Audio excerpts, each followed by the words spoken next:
Bonjour, ce soir partie 3 de Ayurveda et immunité. Donc je fais un bref rappel, vous irez regarder les 2 premières vidéos qui sont en ligne sur la chaîne Apprentissage de la nature.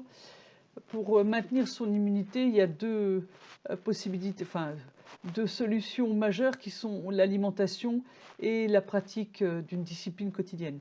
Donc on l'a vu rapidement, l'objectif de la discipline quotidienne, c'est surtout de venir renforcer les différents orifices de manière à provoquer une barrière pour les bactéries ou pour les virus, en l'occurrence coronavirus. Et puis la nourriture, bien évidemment, c'est une nourriture légère de manière à légère et digestive. Et on mange que quand on a faim, on boit quand on a soif. Mais pourquoi une nourriture très digeste?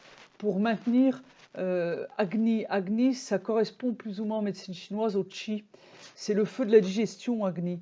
Et c'est très important d'avoir un feu très fort pour pouvoir précisément, d'une part, avoir une bonne immunité, mais pour pouvoir lutter contre lutter en cas de maladie et avoir une bonne force, une bonne énergie, une bonne digestion. Ça veut dire qu'on est en santé.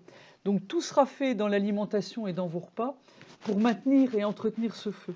Donc une nourriture légère et digeste, mais pas hésiter à prendre des choses qui sont ce qu'on appelle dipana langana, apéritives et digestives, qui mettent en appétit, qui ouvrent l'appétit ou qui facilitent la digestion.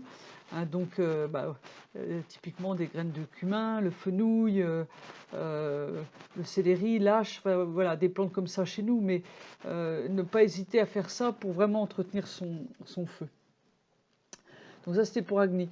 Il ne faut pas que vous hésitiez non plus à faire des fumigations ou à brûler des huiles essentielles pour assainir l'air de votre appartement ou maison et le désinfecter.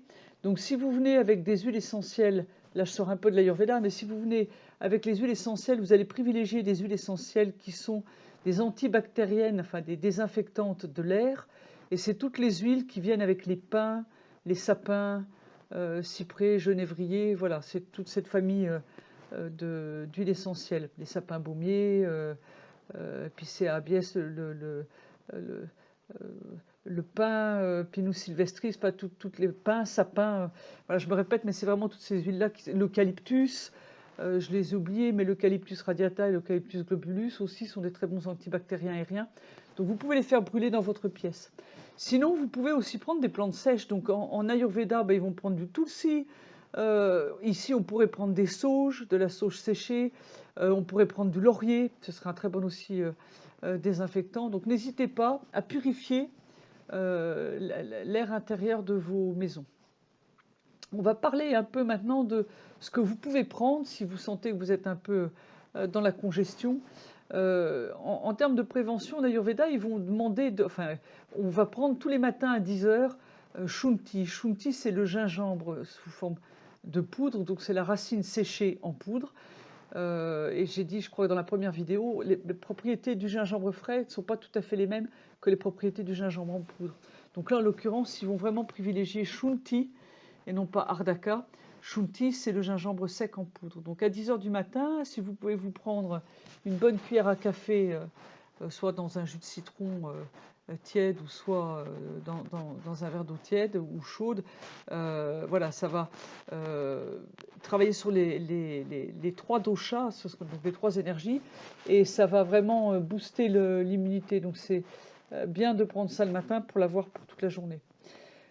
Ils vont prescrire aussi en Ayurveda ce qu'on appelle Yashtimadu. Yashtimadu, c'est le réglisse, donc c'est la racine de réglisse qui est aussi séchée et mise en poudre.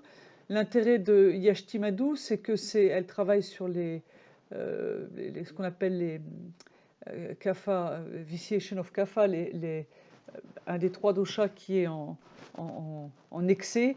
Donc elle va venir précisément dans le coronavirus, c'est kapha et vata. Donc en l'occurrence pour kapha, ça va venir travailler sur ce dosha-là, sur cette énergie-là. Donc il ne faut pas hésiter à le prendre si vous pouvez le trouver soit en poudre, soit en tablette. Et on le prendra plutôt. Le docteur Baraï proposait de le prendre en tisane, donc de mettre une cuillère à café dans 2 tasses d'eau, puis ensuite de faire une décoction jusqu'à ce qu'on n'ait plus qu'une seule tasse qui reste et de le boire.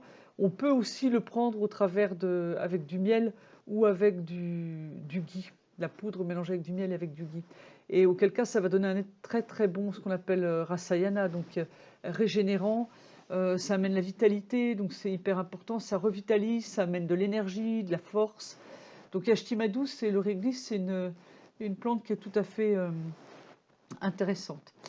Qu'est-ce que j'ai oublié de vous dire? Ben, voilà, ça c'est pour. N'oubliez pas de faire vos pratiques quotidiennes en matière de yoga, pour vous détendre, pour vous relaxer, pour travailler la respiration. Puis une chose dont on parle peu, c'est vraiment surveiller ce que vous écoutez et entendez, que ce soit sur Internet, à la radio ou à la télé. Privilégier des choses qui sont belles à entendre, belles à voir et belle à sentir. Donc ne vous forcez pas à avoir au téléphone des conversations avec des gens que vous ne sentez pas ou qui sont toxiques. Vous voyez, surtout pas. Il faut vraiment que vous soyez en joie et bien, et que voilà, que ça se fasse de cette façon-là. Je crois que j'ai rien oublié. Une plante majeure aussi que vous pouvez trouver en tablette, c'est le guduchi. On le trouve sous forme de comprimé ou en poudre. C'est aussi une plante majeure, on l'appelle la mère. Elle vient vraiment soigner dans tout type d'affection. Elle est régénérante, elle est revitalisante, elle est antibactérienne. Elle est bon. C'est vraiment une panacée. Donc Gudushi, si vous pouvez le trouver, Réglisse, Yashtimadou et Shunti, le gingembre en poudre. Voilà, c'est un peu les trois plantes qui peuvent vous accompagner en Ayurveda pour maintenir votre immunité, aider à vous régénérer. Et vous pouvez aussi, je suis en train d'y penser, mais vous pouvez aussi, en termes de Rasayana, aller prendre des oméga 3 et oméga 6. Hein.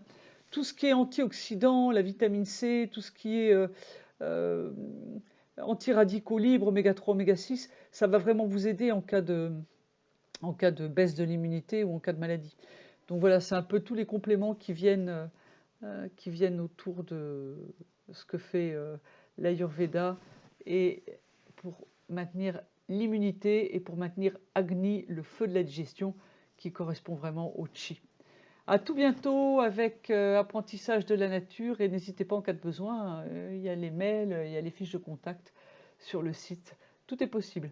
Prenez soin de vous, restez chez vous, essayez d'être joyeux, de ne pas brasser du noir, du négatif, et essayez de ne pas être dans la peur, ça se gère très bien avec la respiration, c'est vraiment important de vous maintenir en santé, de vous maintenir en forme, de vous maintenir dans le positif, d'être quelqu'un de positif, voilà, et pas nécessairement avec des projets, dans l'instant présent. On fait une grande pause, là, la planète fait une pause complète, donc c'est le moment d'aller à l'intérieur, de regarder ce qui n'a pas été réglé, et de faire que chacun fasse son travail pour qu'on s'améliore un peu plus.